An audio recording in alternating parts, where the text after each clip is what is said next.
Welcome to Day in the Life of a Painter. First things first, we have to get the paint.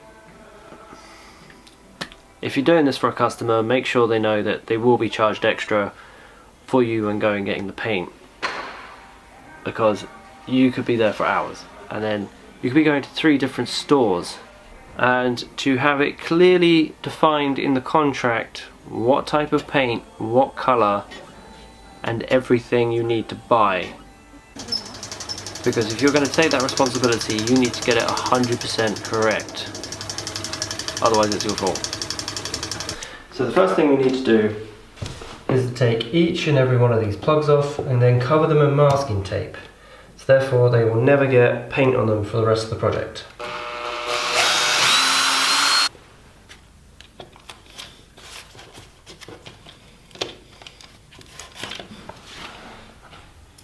There we go, this will stop any paint touching it or getting on it, and therefore it'll be much more neater and cleaner once it's finished. Here's a little pro tip for not losing these 2 little bolts that come out of here. So you get your masking tape, take a bit off, you then wrap it around the 2 bolts that came out of here, like so. And you attach it. Then you can't lose them, and you know which one came from which. Ta-da! See, the masking tape took a bit of a knock there, but not the actual thing, because when we take that off, that'll go with it. The first thing you got to do when you start painting is obviously the ceiling. Now we've already done the ceiling for this room in this video, but I'm going to go through a refresher. Right. So Paul, how do you paint the ceiling? Well, first of all you get your brush. You get a bit on there, and you go around all the edges. You go around all the edges. Then you go over the coping, then you go over the top, like so, and you go all the way around the room until you're back at this point. And then you get one of these. A roller, but not just a roller attached to one of these extension poles. Because it's much easier to have this in your hand and that up there, rolling along the top. And then you just go in a square pattern, this square, probably about halfway, and then you do check it, have a look, come back down, fill up, go back up, and paint. Another ceiling, another square of the ceiling, then you do the whole thing. Repeat that until you've done the whole thing, and then you're done. And that is how you paint a ceiling.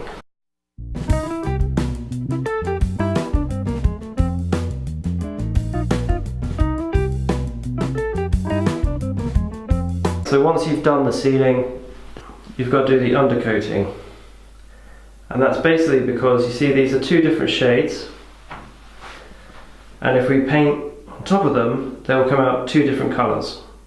We are going to have to set the bottom panel here back to white, because they are going 2 different colours, and we don't want this part distorting the colour it should be naturally.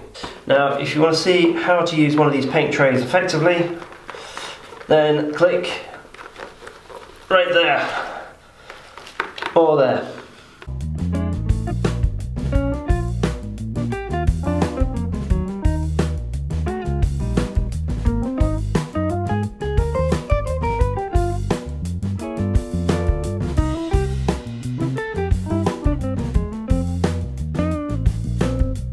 Okay, now you can see we've got this more white balance between the 2, that one isn't darker than the other, and you can see that it's going to be much better when we apply the 2 different shades. But the first thing we've got to do is sort out this dado rail and the skirting board, because they are both cream, and the door. So we've got to paint all that a nice kind of a glossy shine. But first we've got to sand it down, and we've got to sand down all these bits and bobs just to give a key to the paint. So so that when it goes on it stays on and that it's not easily chipped. And we're also going to remove the door handle here, so it's just easier just to paint straight over that and then put the door handle back on.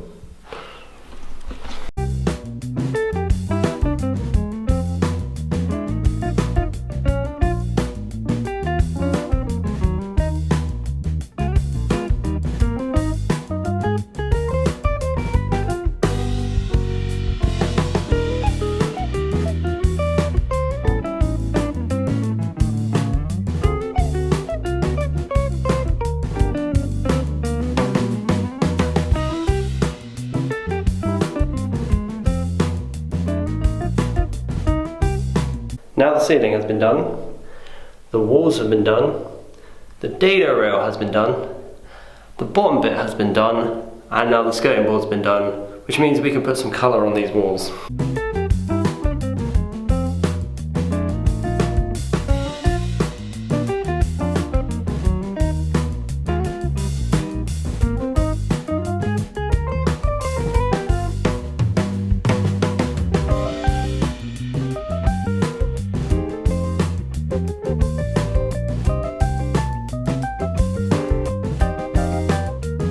Right, so now we've done all the masking tape around the room. This top bit up here is going a lighter brown, and this bottom bit down here is going a darker brown. So we're going to start with the light area at the top.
This is after the first coat, that's why it looks a bit patchy.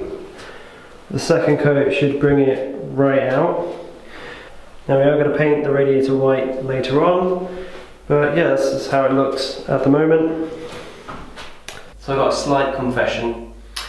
I forgot the GoPro, so there are no time lapses for this. Here's what she looks like after the second coat. Much less patchy and much better looking. See, there we go. Tomorrow I'll be able to remove the tape and then we'll give it the big reveal and paint the radiator. So we've now finished painting, we just need to remove all the masking tape and then we're done. For me, this is always the best bit, you know, just peeling back that masking tape. Oh. Ooh. Always the best, it's the most satisfying feeling. Finished now, everything's been painted, everything's been completed, we got rid of the mould, we've painted the ceiling, we've painted everything, all the walls, different colours.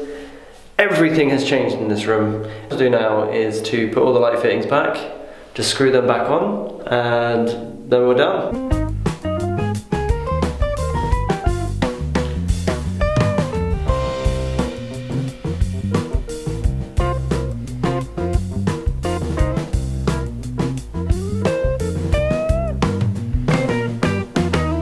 There you go, there's our finished painted radiator. It's all nice and white now. There we go, we're all finished in this lovely, lovely room now. It's definitely being able to be repurposed, it looks more grown up, and it just looks much, much better. And it looks superb. Bye-bye.